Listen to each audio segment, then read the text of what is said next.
Hello everybody. In today's video, not only are we going to paint the halberds, but I'm also going to show you the basic basing techniques that I use on just about all the Joan of Arc models. So this is the base stand, and what I'm using is Vallejo earth texture, and you can get this in several different colors, and that's fine because we're going to be priming and painting over it. So the freshest batch that I had was the desert sand. So what I'm using is an old paintbrush that I don't paint with anymore. I just use it for textures like this, or like different non-paint stuff that we use on our models. So I'm just dabbing it on a couple of areas. It doesn't have to be 100% coverage on that, but just little bits just to break it up some.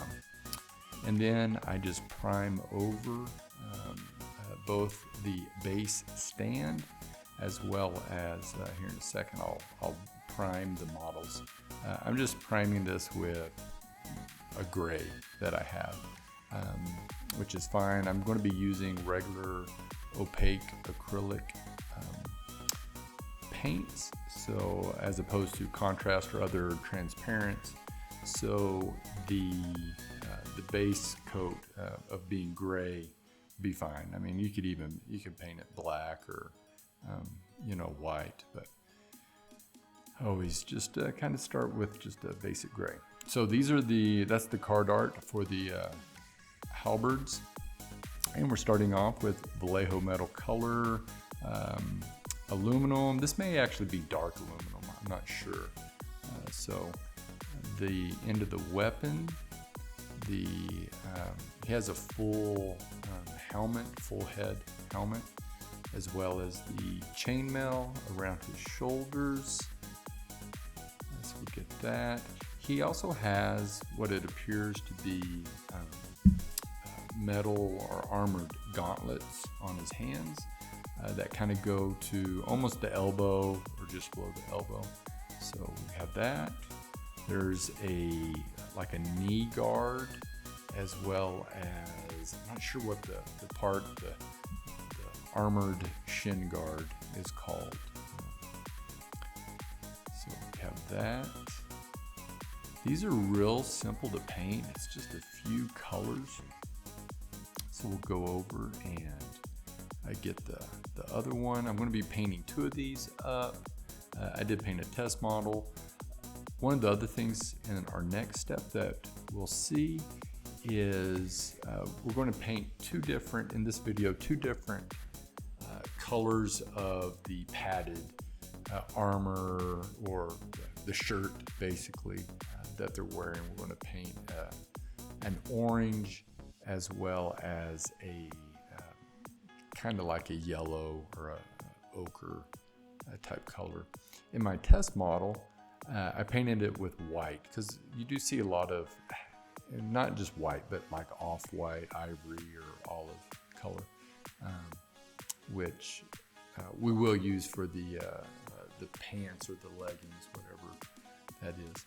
So now we're using, it's a mix, I don't know, maybe a 2-to-1 type mix of burnt orange and an orange from Pro Acryl for the shirt part. I didn't want to go real bright because this is, medieval, things, they don't have OxyClean to get things nice and bright. So even though we are going to be putting a black wash over this, I wanted some kind of toned down color. So I just mixed in that burnt orange, but I wanted it a little bright, so with just a regular orange.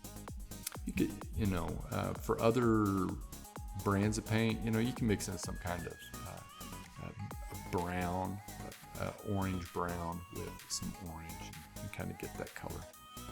And then the next, for the second one, I'm using a golden, from Pro Acryl, golden brown with golden yellow, which is just a bright yellow. The bright yellow is a couple of things. It would have been bright yellow, whenever you put a black wash on, is just really not a pleasing color to me, a pleasing result. And the golden brown itself just wouldn't do it for me. So again, this is probably like 2 parts golden brown to 1 part golden yellow.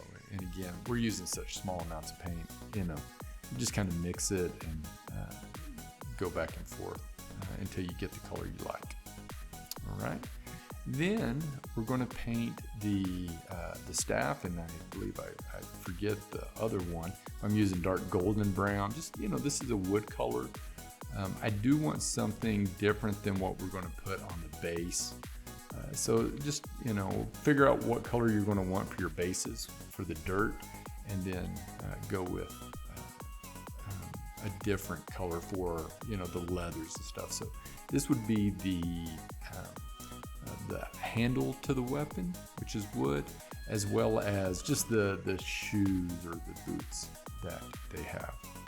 And then I use this olive flesh for the leggings. This was also the color that I used for just the shirt part on my test model, which you'll see in the last picture. You can kind of see as I put all 3 of them on the base.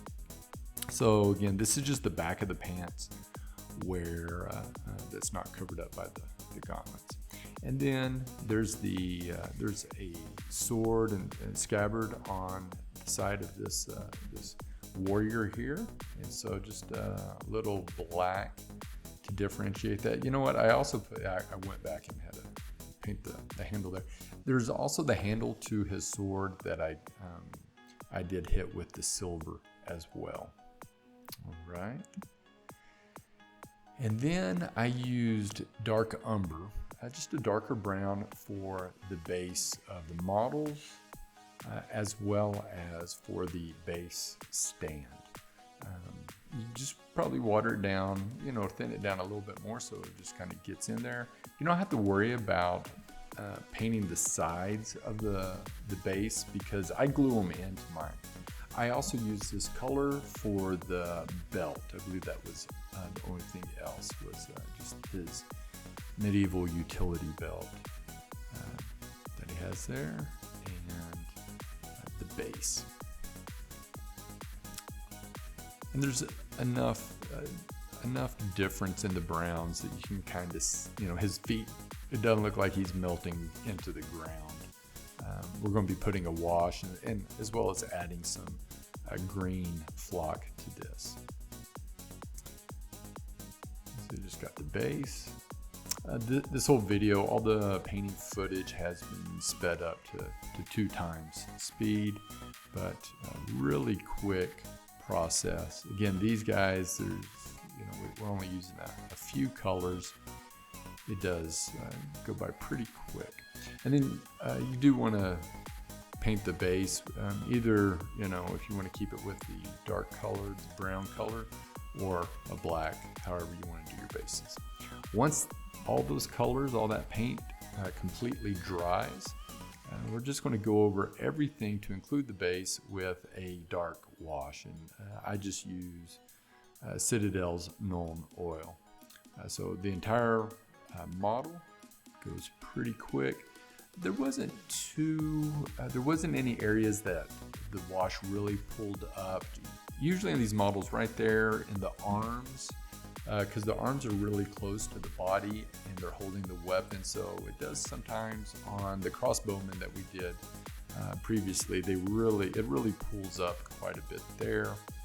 Not so much here, but you just want to look at the model as you're applying the wash, and then just a few minutes afterwards, before it really starts to set in, you want to look at your model again and catch any areas.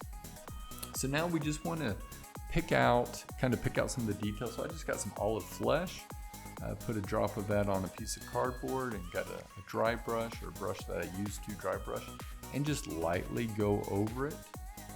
And where that texture is, it'll pick up. It's just a little bit. And then our final step is applying. I've already glued the miniatures onto the base stand, And then I'm just applying, not all over, just kind of random patches.